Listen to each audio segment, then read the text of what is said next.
You know how I know you're gay? How? How do you know I'm gay? Because you macrameed yourself a pair of jean shorts. You know I know you're gay? You just told me you're not sleeping with women anymore. You know how I know that you're gay? How? Because you're gay and you can tell who other gay people are? You know how I know you're gay? How? You like Coldplay. You know how I know that you're gay? How? You like the movie Made in Manhattan.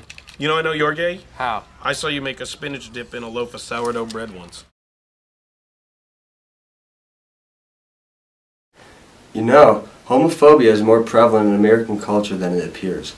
Hate crimes and bullying are seen as negative by the broad public, but what goes unnoticed are the awkward, even rude, everyday interactions between homosexuals and homophobic people that can be just as damaging. I will tell Americans straight up that I don't support defining marriage as anything but between one man and one woman. The extreme homophobia prevalent in today's society has resulted in unequal rights and treatment for homosexual persons. Same-sex marriage is illegal in most states and is unrecognized on the federal level.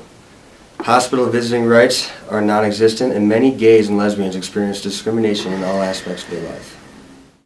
Homophobia is not a cognitive choice by people. It can be seen as an emotional process in which there is a fear of, as well as a fear of being in association with, homosexuals. So we asked ourselves, what exactly is homophobia? The word homophobia was first coined by the psychologist George Weinberg in his book Society and the Healthy Homosexual, written in 1983. He described it as the dread of being in close quarters with homosexuals. In Professor C.J. Pascoe's study, Dude, You're a Fag, Adolescent Masculinity and the Fag Discourse, he argued that a perceived lack of masculinity in homosexual men is a main cause of homophobia. In a society revolving around masculinity and where everyone is trying to be the manliest man and the strongest, bravest man, then gay men can look like I think there's the perception that they're being emasculated because they can take a submissive role in sex, or just following the heterosexual relationship dynamic, then gay men might appear to fall into that and appear to be more submissive. Media has always played a large role in how people react to modern-day issues and irregularities. Most recently, the media has taken a fascination with gays and lesbians. This started back in the mid-80s and 90s with shows like the WWE. The WWE featured two gay wrestlers who were shown to be weaker than their overly alpha male straight wrestling counterparts. There was also one woman in the WWE who could compete with men, and because of this, she was considered butch, and therefore must be a lesbian. The audience didn't take kindly to either the lesbian or gay wrestlers because they didn't conform to normal gender roles. However, today we can see that shows such as Modern Family and Grey's Anatomy feature gay couples living everyday life, and the couples act just as normally as everyone else.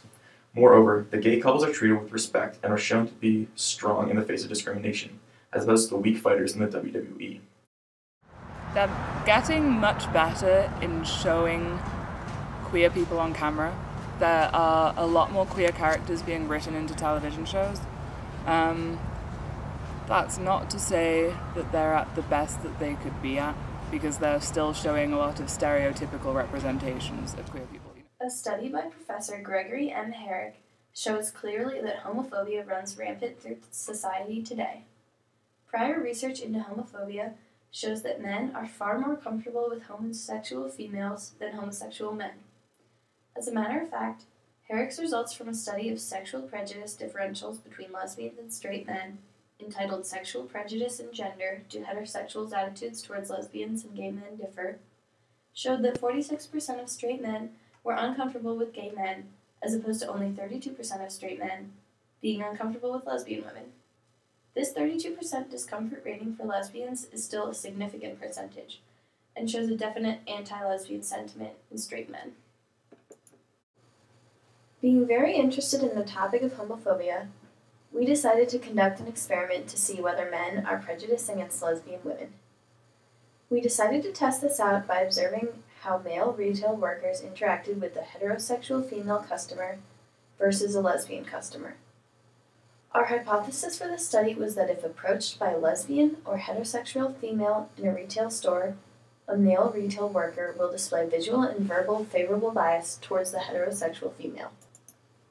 Before our female customer entered the store, she flipped a coin to determine whether she was going to be a lesbian or a heterosexual female. We manipulated the sexual orientation by either having our customer ask for a gift for her boyfriend or for her girlfriend.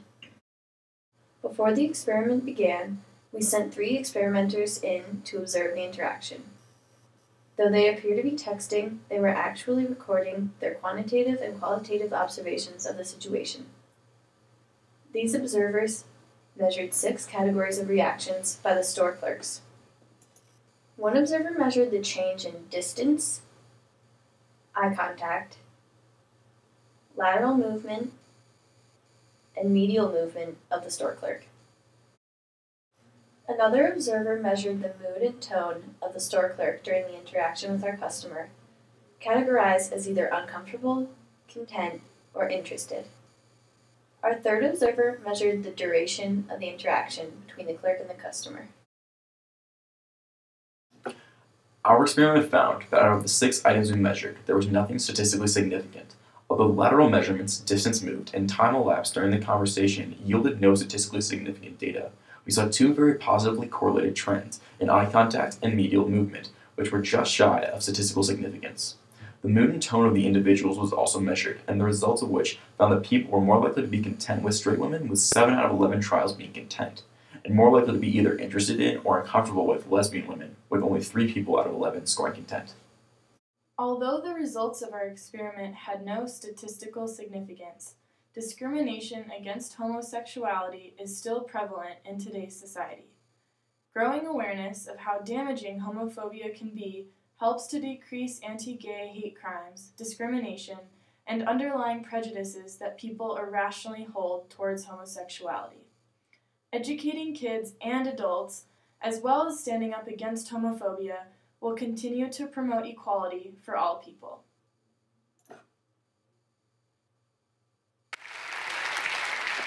I think people are going to be who they're going to be, and we need to learn to love them for who they are and let them love who they want to love. What is love?